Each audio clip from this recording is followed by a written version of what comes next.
Welcome to Mango Bay. Today we've got my friend, your friend, Aaron Maté, talking about Pali-maxxing on Maine. Pali-maxxing to the extreme, the state of journalism in America, the state of American democracy. It is a very funny episode, having said all of that. Stick around, it's a hot one. Mango Bay, Mango Bay.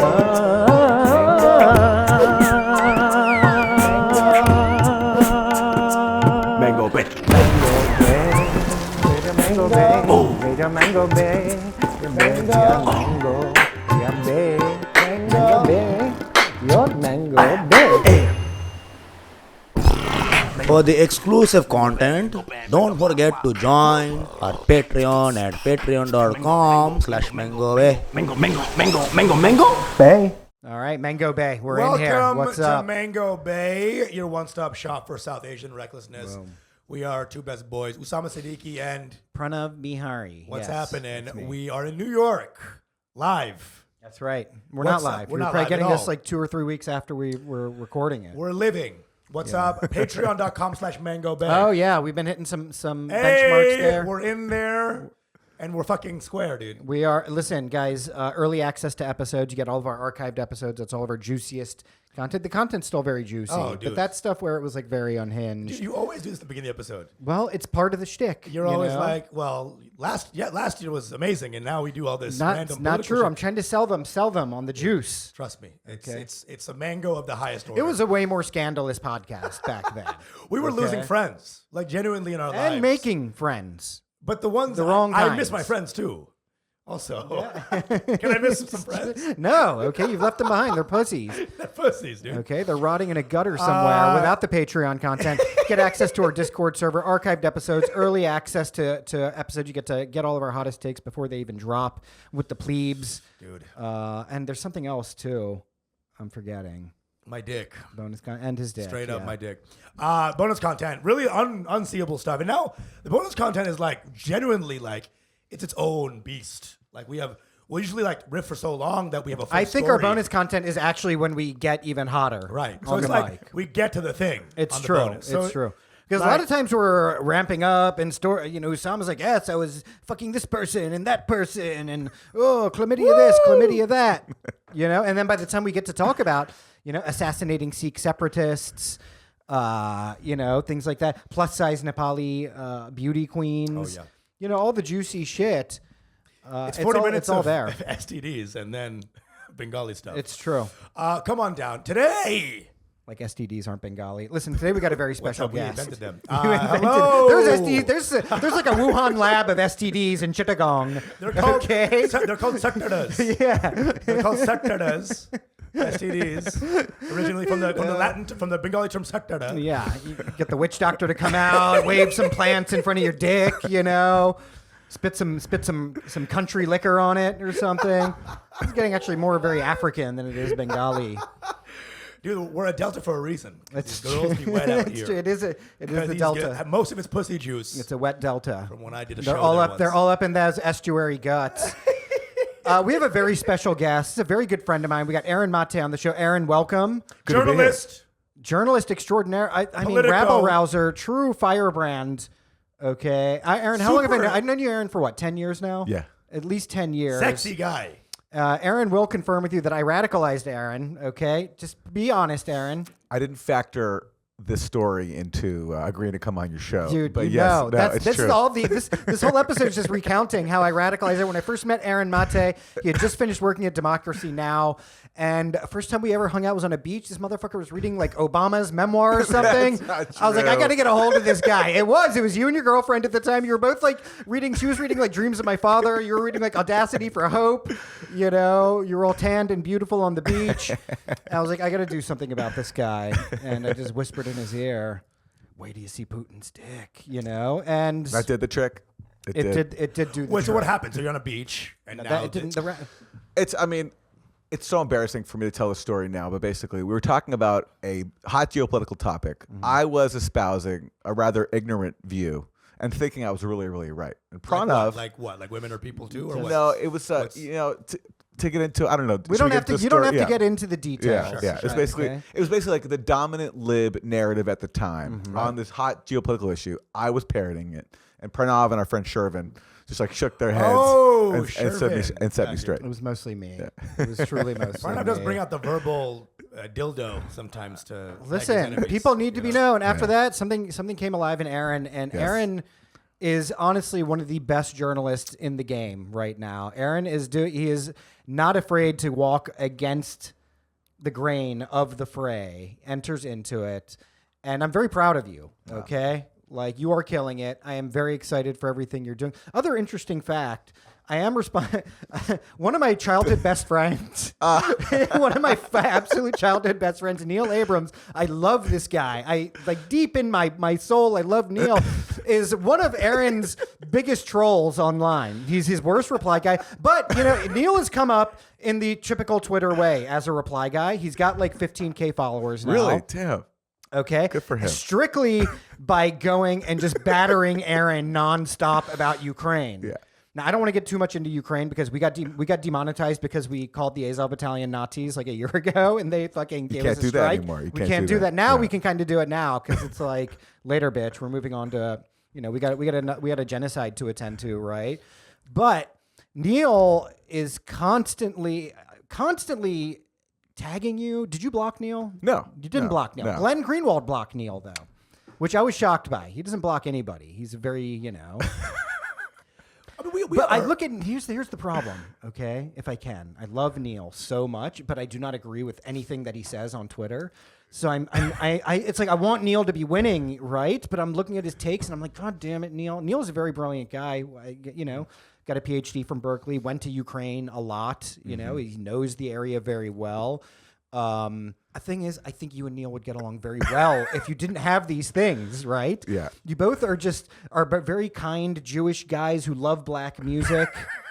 You both love black. A fucking Raphael Siddiquee. You guys could sit around and connect that way. But this big piece of land called Ukraine is here between you guys. You know what's funny about this story is that well before you told me that one of my biggest trolls was like your childhood good friend, I was thinking about I was thinking about some music that I like. I was wondering, I wonder if there's someone out there who hates my political views, hates my guts, who actually loves this music too. Dude, and fate, the universe brought, via you, Pranav, our conduit.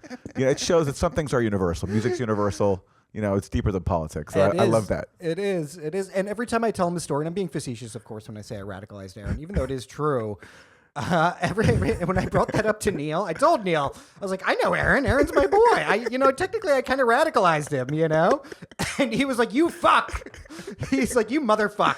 Because of you, I got to hear from this guy all the time about this and that. It's a very funny thing. He should thank you. You gave him a lot of content. I told him then. I was like, motherfucker, I gave you a life through this. Yeah. Okay. You're really the nexus of both of our career. Everything. I truly am. I truly am. And it's very amusing for me. I'm glad you haven't blocked him, though. No, yeah. I told him, I was like, I think you guys would be friends. He was like, never. He was like, we would never. I was like, chill, bro. You would be friends, okay? This is like one of the nicest dudes I've known. But you guys have a lot in common. Neil, my bonding experience with Neil, we got into a car accident rewinding Diana Ross together. Wow. Okay, yeah. Which track? Do you remember? Love Hangover. Wow. You had to get to that first 45 seconds of just pure sex. Usama, you're feeling alienated and left out right now. It's fine. No. So you're a journalist. Yeah. What is your day to day? How do you fucking start? How do you do? I just open up my laptop and just don't look back. That's it. Yeah. Your retweets are intense. They are Thor's hammer every time. You think so? So I've went to your Twitter and it was just like, well. Like your energy is very well. Yeah, so it is. Every tweet is well. Yeah. Look who's come this time. Yeah. Every time you have a very well energy. Aaron used to be a stand-up. Did you know that? No, I tried to be a stand-up. You tried to be a stand-up. Okay, it's terrible. It's terrible. I don't know how you guys do it. You're very articulate. I was today years old when I found out that your dad wasn't Neil Gaiman. I thought Gabor Maté was Neil Gaiman for the longest time because y'all look exactly alike. They look exactly alike. And I'm a big Neil Gaiman fan, so I love Sandman and American Gods or whatever. And you're very, very fascinating. So your dad must be like integral maybe in like the way you think because he's also like a kind of a firebrand. Sure. Right? Yeah.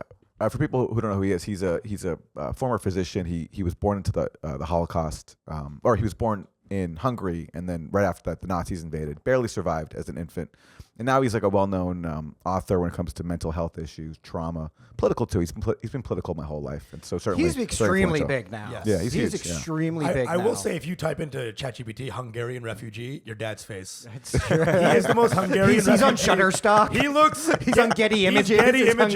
Hungarian refugee. He's so Hungarian refugee. It's crazy. He does have a very intense look. He does. He does. He really Fascinating guy. Your dad's name is actually is a passport into Brooklyn hipster girl. I remember I went on a date with this woman. This is right before we started Mango Bay. I went on a date with this woman once, and she was talking. She's from Australia. She's like, "Oh yeah, I've been really into this guy. The writings of Gabor Maté." And I was like, "Hello, miss."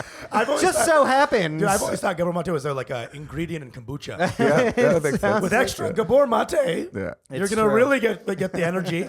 What's funny is my name in some Brooklyn circles is kryptonite on a date. It will dry up. We have a mutual friend who went on a date, Yeah. and she noticed that he was texting me, and that killed the date. I remember when he told me about Really? this. Yeah. What is this story? This lady, I think, worked in media, and for some people in media, they just, they don't want what I'm selling. So, Right. yeah, wait, that so ruined the Listen, date. Wait, neoliberal, hold on. retarded neoliberal Hold on, girls despise Aaron, and that's a badge of just honor. for the viewers, right? Yeah. Can you just tell them what is the viewer spewing? What's the Well, I mean, yeah, Aaron yeah. Maté Yeah. experience, and why is it so incendiary? I mean, I view it as traditionally left wing, anti-war, pro-universal health care, pro-redistributing resources, pro-socialism. But the problem is, since about 2016, even before that, but definitely since 2016 with Trump broke a lot of people's brains. All of a sudden, anything opposed to Trump became something worth supporting, including the CIA, the FBI, the Democratic Party. And so because I dissented from that, and I thought this whole obsession with Russia and blaming Russia for Trump and encouraging confrontation with Russia, I was really against that.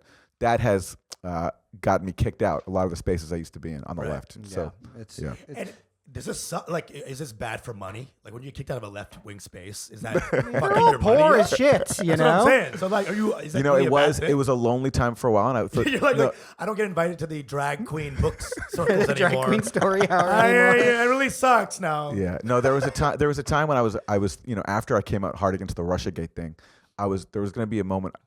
There was a moment I was thinking I was gonna have to do something else because there were just no more opportunities on the left to find a place to work in media. It's hard enough already. yeah. But things have changed since then, and now actually things are great because now there's actually people got so fed up with corporate media and even with some lefty media drinking a lot of the establishment Kool-Aid that there's a hunger now for independent voices, and I've sort of ridden that wave. Yeah, I mean, Democracy Now! Has gone full kind of shit lib in that way. I think. They have not fully, like on Palestine, they're still great. Yeah. But on so many other things where they used to be, I think, really good. And I was there for 10 years. I worked there. Right. I think they've really fallen for stuff they used to challenge. And it's kind of sad. Yeah, I mean, the Russia stuff is really what broke everyone's brain, Yeah. right? And I think it was such a nice thing. It worked on multiple levels. Yeah. But one of the levels was like, oh, finally, there's a white bad guy, right? Yeah. And I think that's how it was kind of injected brainworm-wise into the general lib public of like, oh, no, it's acceptable to be militaristic and pro all the three-letter agencies, FBI, CIA, Well, really, it was just a return NBC. to, It was a return to 80s movies.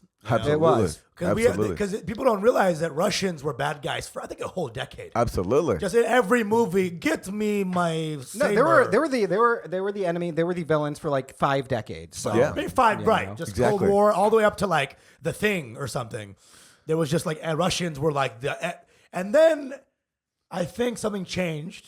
Well, then it's like Became Al-Qaeda, Arabs. the terrorists. The Soviet Yes. Union fell. Soviet Union fell, and they were weak. And the U.S. kind of took over post-Soviet Russia and privatized it, subjected it to shock therapy, all the wonderful things the U.S. does when a country collapses. Ruin life expectancy. And then for a while there was this thought that like Yeltsin, who was drunk, and then Putin after him was going to just basically follow U.S. orders. That once Putin stopped doing that, once he broke from the Yeltsin era of just following U.S. orders, then he became a bad guy again. Yeah. But even as recently as like 20, remember when Obama was running against Mitt Romney? That was what, 12? 20, yeah. On their debate, he said to Mitt Romney, he said the 80s called, they want their foreign policy back. Because Romney said that Russia was our top threat. And Democrats, all laughed at Romney then, but a few years later, they all were adopting Romney's line. So it changed very quickly. It's pathetic, dude. My dad is a Russian jingoist, basically. No way. Yeah. He's like He a loves pro Russia. Russian Where does that come from? chauvinist. He during the Cold War, the brain drain. He went to undergrad in Stalingrad. Okay. Patrice Lumumba University. That was Lumumba. my dad had the same option Right. as his dad. My dad could So- either go to the University of Oregon or Right. Patrice Lumumba University Then coming he out saw of like India. one ballet, and he's like, "This is the highest culture in Yeah. the world." He saw one girl's like Bread ass. doesn't taste the same if you don't wait in line. Okay. He saw skirts above someone's butt. He was like, "That is incredible." Whatever. Oh my God. Whatever geopolitics Fuck this country is capitalism. doing. You ever see an ass so fat you believe in communism?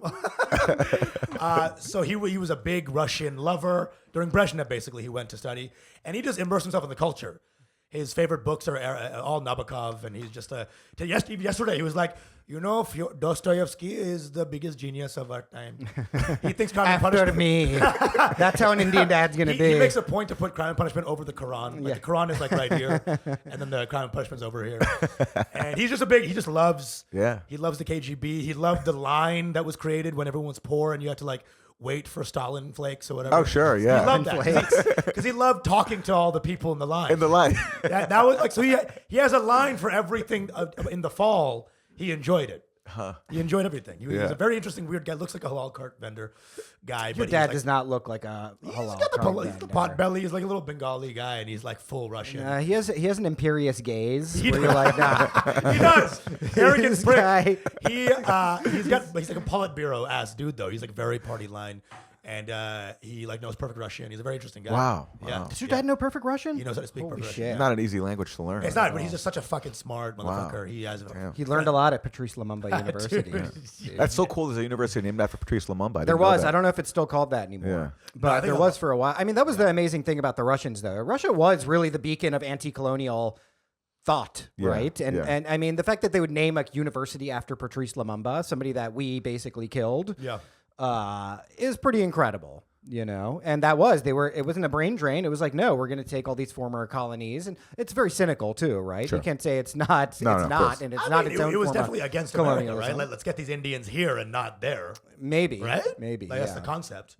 Well, India had very good relations with the Soviet Union and still has great relations with Russia. But, you know, back to a larger point, I feel like it is a very interesting thing that it doesn't even take an outright assault, right, from one country against the United States. All it takes is for them to act muscularly in their own interest or represent their own independence. And then immediately you see all the switches flip, right? And it always starts in the media, so-and-so's trouble. Oh, dark tidings boding from whatever, you know, from the east right now or whatever. And then it slowly happens like that, right? I mean, everybody, like Saddam Hussein was a U.S. client in the 80s. Like, the U.S. gave him all the intelligence and weaponry he needed to fight Iran and kill people there and also to develop chemical weapons. But all of a sudden, as soon as he acted a little bit out of line, he was the new Hitler. Just a little bit out of pocket. And I mean, I guess his enmity towards Israel too. That didn't help, yeah. You know? It didn't help. It didn't Wait, help so at bro, all. are you only on Twitter? What are you writing for right now? Gray zone. Okay. I work for the Gray Zone, and I also Freelance. I work for the Gray Zone, like, Okay. and I host a podcast there, and then I have a Okay. I have a Substack as well. Okay. Oh. And I used to write for a few other outlets like The Nation, and I still occasionally write for something called Real Clear, but mostly it's on Substack. Is journalism the hardest thing ever to be a part of now? Like, When I meet young people now who are trying to get into it, Jesus. it's hard to know what to say because it's so difficult, and there are no jobs anymore. So, you know, you can try to go independent and build an audience, but it's difficult. Brutal. It's hard. And there's so many things stacked against you. It's like the only way to have a job really is to drink the Kool-Aid and go to Columbia and like also spend a lot of money, which people can't afford to go to Columbia Journalism School, which is like a joke of a school, but but you do get a job, but then you're in debt forever. Fuck. Yeah. So it's really difficult. Fuck. It's a very similar to comedy in many ways, what's happened, right? Because now the industry is kind of broken in a weird way, right? And so everybody wants to go independent, TikTok, a podcast, this, a that. And it's a double-edged sword, But right? I will say with us, dumber people like our stuff. Like, Yes, it's reading sucks. Reading desk, no one wants to read. Oh, one for wants sure. to read. No one wants to read. It's no. true. You know, and No. that's the issue. Is like, Yeah. no matter how hard it gets for us, comedy is like this, like cockroach of a thing. It's unkillable. Yeah. Like laughter is so simple and it's like Exactly. easy to sell as a thing. And it Whereas- rewards free thought too. Right. Because if you So- don't think freely, you're gonna suck, and don't, you know. That's what I'm saying. Yeah. But writing has a barrier of entry. Like you have to Yes. learn how to do it. And then once you do it, no one cares anyway. No one cares. No one cares anyway. Yeah. It's true. It's very true. I mean, okay, so Aaron, I want to switch gears if we can. Yeah. Palestine, you've been Pali-maxxing hardcore, as you should. I like that term. Pali-maxxing on Maine. Yeah. Which is what I say to all my friends who are brave enough in comedy to be Pali-maxxing on Maine. I'm like, hats off to you. Yes. I'll only give like weird gray lukewarm takes here and there. What is the actual path forward? Because we're confronted with a very interesting situation now, which I think is in many ways very unprecedented, where we see immense grassroots weight behind the pro-Palestinian cause now coming to direct loggerheads with extreme institutional authority. Yes. Right? And wires are getting crossed, this whole plagiarism thing with Harvard now, stuff like that. Yeah. What do you see as the actual path forward? Do you see there? I mean, how can Palestine actually be freed? Pranav had this exact sentence in his notes ready to go. Listen, you just put a zin in me, he's and he's like loggerhead. That's gonna be good. I went to Columbia Journalism School. Yes, a writer as well. I wish I knew the answer, but the alternative is doing nothing and letting Israel fall through with its plans, which I think are just to ethnically cleanse as much as Gaza as possible, and make it uninhabitable for anyone to return. Right. And so, look, I think if we can imagine a world where there's enough grassroots pressure in the U.S. that makes it politically impossible for a U.S. Administration or Congress members to continue supporting Israel, I do think that would make a difference, because Israel cannot sustain its occupation, its genocide, without U.S. support. It's not even trying anymore. I feel like that one picture where they had like a real estate blueprints on the rubble On the Gaza beach, it's like they didn't even try to Photoshop out the rubble. They just like kept it there. Yeah. It's like a Photoshop I would have done. It was like with my on limited Canva skills. or something. Yeah. Like, what the? They're so cocky that they're so cocky, dude. Israel's so cocky that they don't even pretend to care about what Biden says. Like even when Biden says you have to kind of roll back some of your tactics, like don't kill as many people. They're like, yeah, we're not going to do that. off. Yeah, to Israel, he was like, Yeah. and they were like, no. Yeah. Yeah. That is, I mean, what's the way out? There's this. I just feel like we don't really live in a democracy anymore. No, we don't. Right? No. So Right. it's like, that's why I wonder, like, all of the grassroots, all the organizing, all the protesting, all the pressure, it's like, what is it actually going to lead to? Because we don't really live in a democratic country at this No, I point, know. right? Like, it's not a representative democracy. So what is the point? At this point, for me, I feel like since about 2015, America, we just have the zoomies. You know what I mean? Yeah. We're like a pet that just has the zoomies, and we're just allowed to run around and protest this and that, and none of it ever really makes a difference. It's true. Like we right? go out, we go to a protest, we feel better about ourselves. We go home back to our normal lives, and we say stuff on Twitter or on Zoom. But it's true. It's but the alternative is doing absolutely nothing. And I have to think that any act of dissent is a part of a arc. It's a part of an arc towards something. You know, it could be going absolutely just like a wave crashing into nowhere, but or it could be a part of something. And the alternative is just doing nothing. And I do think generationally things are changing. Like young people now, there's no support for Israel anymore. And these older generations that have been brainwashed for so many years with Israeli propaganda, U.S. Israeli propaganda, they're not always going to be around. Right. And so the fact that the youth are so... You know what's really great? You're right. Is that on Fortnite, they have these mass Palestine protests. On fucking like Apex Legends, we're talking, there's like mass vigils on Roblox and stuff. And that's insane. That's an insane thing, because mostly they're calling people cunts on there, you know? So that's even less effective, right? When they're in the virtual world doing it, it's when Jizz Crusher 69 is pro-Palestine, then you know you've gotten somewhere. Hell yeah. Yeah. You know what I'm saying? Hell yeah. It's blowing my mind. Yeah. I never saw that coming. Yeah. I mean, to me, that's even more depressing, though. No, right? I love it's it. like You you know should what? just be in the streets, all right? Being on Fortnite, that's like even less, like less effective, right? It's like, I mean, do you think the youth there is some promise in the next generation? Definitely. You see it everywhere with college campuses, and you see it online and in the polls where a majority of young people disapprove of what Biden's doing by a huge margin. I mean, that gives me hope. Right. And that, I think, will make it harder in the future. Right now, obviously, Biden is totally in lockstep with Israel. All of Congress, with some exceptions, totally in lockstep. But I just don't think with the level of popular sentiment now, with the amount of consciousness, that will be sustainable in the future. Interesting. So you are hopeful. You are somewhat optimistic about When it comes to the youth, yes, I am hopeful. I mean, for now, no. My concern is that, look, that's a generation away. Yeah. And what's happening now is happening now. And this is like the final stroke, pretty much. That is my concern. I hate to be so cynical. No, fair I don't enough, want to depress you. Yeah.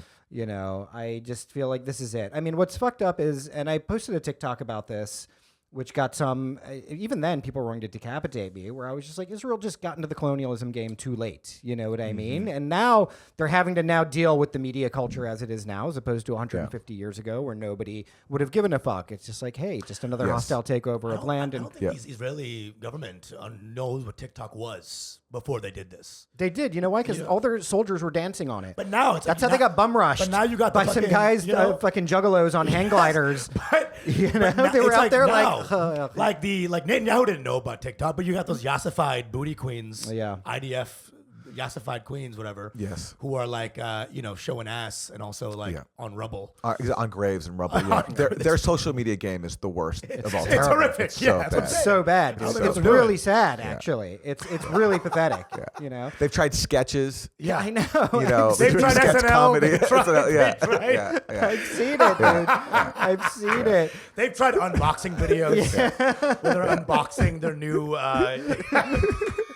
Just the beheadedness. Yeah. Improv might be next. Yeah, you know? it really is, dude. The Can we get funniest a suggestion from the crowd? Anybody? The funniest thing I have seen in my life, I saw this last night on Twitter. It was a video of Nikki Haley, arguably the number one retard on planet Earth right now. Nikki Haley was giving a speech in New Hampshire, and she was like, Hamas did their brutal thing on October. Did you see this video? Yeah. Did their brutal thing on October 7th. October 7th. Vladimir Putin's birthday. Vladimir Putin's I was like, this is going to Farrakhan level numerology, right? Of like, October 7th, Putin's birthday. Happy birthday, Putin. You know, and then she was like, and what did Putin do? He didn't call Netanyahu. He waited 10 days. You know what he did instead? He met with Hamas. What? And he totally untrue. Of course, none of this actually happened. But she's talking at the level of like a 6-year-old gossiping, right? In class, he went and met with Hamas, and they held hands and said they were friends. That was the literal quote from what this person said. She said, Israel Hamas, K-I-S-S-I-N-G, I think. Basically, yeah, exactly. She was like Putin and Hamas sitting in a tree. It might as well have been that. Yeah. That's the level at which our and that she's the person that everyone's going to be pushing to be president. Oh, absolutely, right? Absolutely. Like that's the what Koch brothers are putting all their money behind her. Oh, everybody, the Democrats are putting their might behind her. Right? Yeah, it's just totally mask off. They want this. She's what I call tastefully retarded. You know what I mean? She like wears a pantsuit well, but absolutely the biggest moron. Imagine. I'm sorry for saying retarded so much around you. No, please. I don't want to ruin your brand. No, you know. Just astounding, though. Yeah. Right. Just astounding. I find this all very depressing, though. But that she can say that because it's normalized now in establishment culture to just anything to do with Putin, you can say it, no matter how wacky it is, and everyone will believe it. Like Hillary Clinton and Nancy Pelosi after January 6th, they were like, we want to see Donald Trump's call log to see if he was talking to Putin on January 6th. It's that level. You know, it's like Vladimir Putin wrote season 8 of Game of Thrones, and people don't know that. But yeah, that was Putin. Okay, that was Putin. Didn't give the story enough room to breathe. That was Putin. Hired a writing room full of Hamas operatives. Just so insufferable, dude. Yeah. Who are you going to vote for? I mean, I don't vote, but if I could, is Cornel West on the ballot in New York? I don't know. Yeah, Cornel West is on the ballot. Yeah, if you're on the ballot, you'd vote for. Yeah, you'd vote for Cornel. You'd go for the goofiest guy on planet Earth. I mean, he's quirky, but I love the guy. I feel like he says 4 really smart things and then one of the most insane remarks. Yeah, really? I've ever heard. I don't know why he's just a goofy guy to me. He's funny. I mean, everyone's his brother. Everyone's precious, and I love that. That's the thing about him. He'll call anybody his brother. Yes. If I could have talked to him, my brother Adolf Hitler, hurting deep inside. I'm like, bro, chill. Not everybody is your brother. Yeah. Yeah. Forbes did put out a hit piece on Cornel West like a few weeks ago about how badly in debt he is. Yeah, he's got like 10 baby mamas or whatever. Which, hey, come on, you want me to vote for him even more now? That's why I'll vote for him twice. That's why everyone's his brother, man. It's literally a familial thing. It's literally happening. By blood, my brother. So if you could vote, you would vote for Cornel West. Yeah. Okay. Would he ever run? Would he? He is running. He is running. I just don't know if he's on the ballot. It's kind of a unorganized campaign. Jill Stein maybe might get on the ballot too. Do you think she'll come in? She has come in. She's come back in on the green ticket. It's been weird. Cornel was on the green ticket for a while. Then he left. and then someone else was on green, and Jill Stein just stepped in. So it's like a rotating thing. Is it a box and it says Cornel West / Kanye West? Yeah, sure. Hey, yeah, sure. Why not? I mean, Kanye's definitely running as like a fascist at this point, you know? Yeah. Wait, so every day you're waking up, right? I'm waking up. You're seeing the turds just flow in the river. Sure. Every day you're because I feel like I wake up and I'm like trying to find the joy in life and trying to. Yes. And it feels like a healthy thing in some way. Like, what's goofy about milk, right? Blissfully in this space. Yeah. I feel for you, man. I feel like for journalists right now, you're just waking up and you have to like walk towards the shit river. It's like being a pool boy in a swimming pool filled with turds. Filled with turds. You know, because you're just that's what you're doing. I guess it keeps you busy, right? I mean, it does. And I don't business is booming. But I don't let any of it impact my mood because it's nothing to do with me. You know, absolutely nothing to do with me. Right. So, and I enjoy it intellectually. I enjoy it. I care about it. So, you know, obviously everything is upsetting every single day, but I don't. It's not. I don't get depressed anymore. I used to about this stuff, but not anymore. I get upset, but not depressed. Do you go like on the field, or no? It's just not. Yeah, I do. I mean, not as much as I'd like, but I had an experience a few years ago. I went to Syria a few years ago. Nice. And that really changed not my political thinking, but my emotional thinking, because I realized all the emotional problems that I've had in my life, like depression, while they're all totally real and I got where they come from, I really understood standing in this war-torn place, like seeing rubble for miles of what used to be homes. I realized that, all my personal issues, like whatever they are, they took place while they're all real, they took place in a certain context in which I had space for them because I was relatively privileged compared to other people in the world. And that impacted me a lot. And I realized I was never going to let any political thing impact my mood ever again. And also when I was going to feel the pull of like some self-pity or self-doubt or depression, I was really going to think about, try to remember how grateful I am for not having to be born in a place that is ruined by war. You know what's so fascinating about no one ever has an uneventful trip to an Arab country. It's always like it's always life changing. It's always like either I hate myself now or I'm in ISIS. I actually smell a new like mental health fad coming on where it's like, hey guys, better help Syria. Okay, this is where we're gonna send my therapist sent me to Syria and I'm cured. I've never heard like went to Syria. It was good food. Yeah, it's always like went to Syria and now I got my mom into ISIS and now we're all in Hamas and now I'm in Hezbollah. Right? It's like, Jesus Christ. For a while, mental health was like ayahuasca, guys. Ayahuasca. Right. Syria's the new hard drug. Yeah. I totally realize I'm doing that thing where like a Westerner makes a foreign country about their own thing. But I can't. I just had that experience. I did. I can't help it. But it's totally true. Listen, that's a better experience than like a Tom Friedman would be. He's like, I went to Syria and I talked to a cab driver and he told us we should bomb the shit out of the place.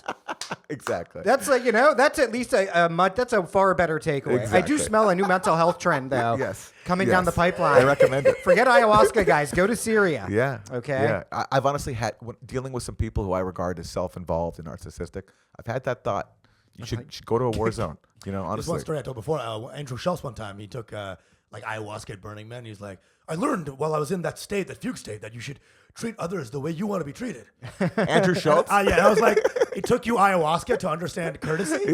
You fucking loser. Yeah. He was saying this in like bright silver spandex. Dude, it's like white dudes white dudes do ayahuasca and learn about second grade posters. I took peyote and learned attitude is gratitude.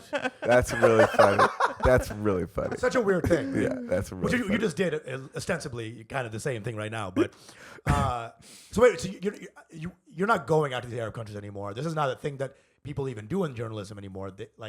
People fields. They go, but you know what? Access is very limited. It's only corporate media that gets access, and that's extremely circumscribed by the dominant power there, right? Yeah. So it's really just PR at that point. My friend Max Blumenthal of the Gray Zone just tried to go to the Rafah border crossing with Gaza. He went to Egypt, but they wouldn't let him through. Shit. Right. Yeah.